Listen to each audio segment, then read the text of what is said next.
സംഘടനാ രംഗത്ത് അദ്ദേഹം ട്രെയിനിയാണ്, അദ്ദേഹം അറിവുള്ള ആളാണ്, അദ്ദേഹത്തിന് കാര്യങ്ങളൊക്കെ കൈകാര്യം ചെയ്യാൻ കഴിവും പ്രാപ്തിയുണ്ട്, ഇതിലൊന്നും എനിക്ക് തർക്കമില്ല.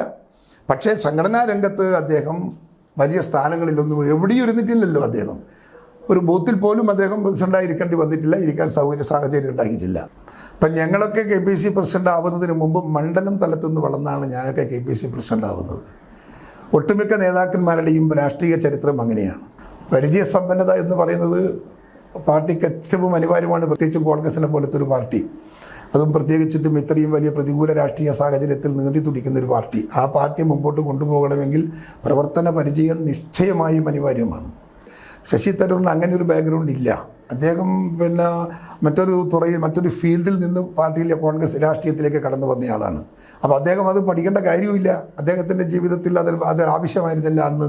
അദ്ദേഹം കഴിവും പ്രാപ്തിയുമുള്ള നല്ല ഒരു ബുദ്ധിയൊക്കെയുള്ള നല്ലൊരു വ്യക്തിയാണ് അദ്ദേഹം, തർക്കമൊന്നുമില്ല കാര്യത്തിൽ. പക്ഷേ അത് രാഷ്ട്രീയത്തിൽ അതല്ല ആവശ്യം. രാഷ്ട്രീയത്തിൽ നമുക്കിപ്പോൾ ആവശ്യം പരിചയസമ്പന്നതയാണ്.